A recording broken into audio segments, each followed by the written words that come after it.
പക്ഷെ മാർക്കോന്റെ ഉള്ളിൽ അങ്ങനെയൊന്നുമില്ല ട്ടോ. അനന്തുവിനോട് കൂട്ട് തന്നെയാണ്. ലാസ്റ്റ് ഇവര് സംസാരിച്ച് ഏകദേശം ഇവര് പോയി കണ്ണനെ നമ്മുടെ മാർക്കോ പോയി കണ്ണനെ പരിചയപ്പെടും. അവിടെ വെച്ചായിരിക്കും നമ്മുടെ മഹാലക്ഷ്മി വരുമ്പോൾ മഹാലക്ഷ്മിയുടെ ഭർത്താവാണ് കണ്ണൻ. കണ്ണൻ ഇതേപോലെ അരയ്ക്ക് താഴോട്ട് ഇങ്ങനെ തളർന്ന് കിടക്കുവാണെന്ന് അവരുടെ കഥയൊക്കെ അറിയുന്നതും. അപ്പൊ നമ്മുടെ മാർക്കോ തലേദിവസം രാത്രി ആ ഗുണ്ടകൾ അവരുടെ ജനാലക്കയിൽ വന്ന് പതുങ്ങിയിരുന്ന കാര്യമൊക്കെ ഇവരോട് പറയുന്നുണ്ട്.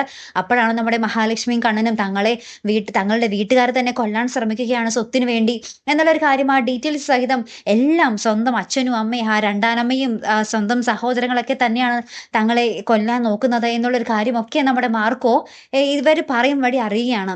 അങ്ങനെ ഒടുവിൽ താൻ ഇനി കമലേശ്വരത്തേക്ക് നിങ്ങൾക്കൊപ്പം ഉണ്ടാകും എന്നും പറഞ്ഞിട്ട് അപ്പം നമ്മുടെ കണ്ണനും മഹാലക്ഷ്മിക്ക് ഭയങ്കര സന്തോഷം. മാർക്കോ കൂടി ഉണ്ടെങ്കിൽ പിന്നെ ഒന്നും പേടിക്കണ്ട അല്ലേ.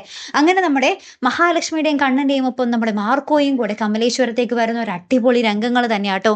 പിന്നീട് നമ്മുടെ സാഗർ ഉണ്ടാർന്നത് പോലെ നമ്മുടെ മഹാലക്ഷ്മിയുടെയും കണ്ണനും ഒപ്പം എവിടെ എന്തിനു പോകാനും നമ്മുടെ മാർക്കോ ഉണ്ടാവുന്ന ഒരു രംഗങ്ങൾ തന്നെയാണ് ട്ടോ കൂട്ടുകാരെ നമുക്ക് കാണുവാൻ സാധിക്കുന്നത്. അപ്പോൾ കാത്തിരുന്ന് തന്നെ കാണാം. അപ്പോൾ അടുത്തൊരു വീഡിയോയുമായി വരുന്നത് വരയ്ക്കും ഗുഡ് ബൈ.